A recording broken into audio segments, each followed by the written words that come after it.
Hello ji, a very good evening everybody. Welcome back to Kajal's kitchen.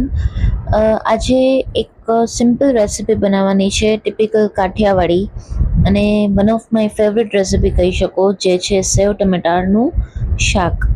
હવે આ સેવ ટમાટરનું શાક એવું છે ને કે જે મને રોટલી, થેપલા, ભાખરી કે ઇવન રાઈસ કે ગમે એના જોડે ભાવે, ઇવન એકલું પણ ભાવે, કે one of the most favourite શાકમાંથી કહી શકાય કે એક છે સેવ ટમાટરનું શાક. હવે જેના માટે મેં પહેલાં એક પેનમાં ઓઇલ લીધું, એમાં રાઈ, જીરું, હિંગ નાખી અને ખૂબ બધું મેં લસણ નાખ્યું. એક વસ્તુ ખાસ યાદ રાખજો કે લસણ, ડુંગળી, લીલા મરચાં જેટલા વધારે હશે એટલું કાઠિયાવાડી શાક છે એ વધારે નીખરીને આવશે સ્વાદમાં બહાર. તો ખાસ કરીને જો બને તો ખાતા હો લસણ ડુંગળી, તો પછી લસણ ડુંગળી નાખવામાં કંજુસાઈ ના કરવી.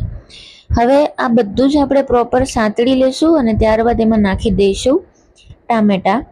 આ મેં અનઇવન ચોપ કરેલા છે, અને પ્લસ ટામેટા જલ્દી પાકી જાય એટલે એમાં હું પહેલાં નાખી દઈશ મીઠું અને બેઝિક આપણા સૂકા બધા મસાલા, જેમ કે હળદર, ધાણા જીરું, લાલ મરચું અને ગરમ મસાલો. અને એક વસ્તુ યાદ રાખજો, લાલ મરચું થોડુંક આપણે વધારે નાખવાનું છે, કે જેને ઘણા લોકો ચટણી પણ બોલે છે, કારણ કે કાઠિયાવાડી શાક ઓલવેઝ એક તો તેલ થોડુંક સ્લાઇટલી વધારે હોય, પ્લસ થોડુંક સ્પાઇસી પણ હોય અને સ્લાઇટલી એમાં ગળપણ પણ હોય, એટલે મેં મરચું વધારે નાખ્યું છે અને થોડુંક ટેસ્ટને બેલેન્સ કરવા માટે ખાંડ પણ નાખેલી છે.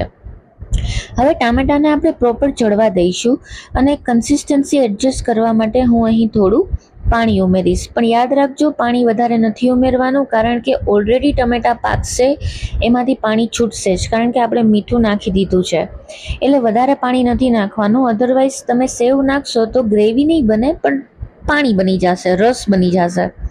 હવે આ આપણા ટમેટા થોડી વાર પાકી એટલી વાર આપણે રાહ જોઈશું, અને જ્યારે પણ તમારો જમવાનો સમય થાય ત્યારે એક્ઝેક્ટ થોડી વાર પહેલાં આપણે સેવ ઉમેરવાની છે. તો તમે જોઈ શકો છો ટમેટા પાકતા હતા, સાથે સાથે મારે કિચન પણ ક્લીન થઈ ગયું, અને પ્લસ ક્લિનિંગની સાથે સાથે મારે મેઇન સબ્જી જે પાકવાનું કામ હતું એ ટમેટા પાકી પણ ગયા. અને આ રીતે ધીમી આંચે એકદમ ઉતાવળ કર્યા વગર તમારે ટામેટાને પાકવા દેવાના છે. વચ્ચે વચ્ચે ચલાવતા રહેવાનું છે, જેથી કરીને પેનમાં શાક ચોંટવા ન માંડે. અને ત્યારબાદ નમકીનમાં આપણે સેવ ઉમેરી પ્રોપર મિક્સ કરી અને ગરમા ગરમ સર્વ કરીશું. જરૂરથી કહેજો કેવું લાગ્યું.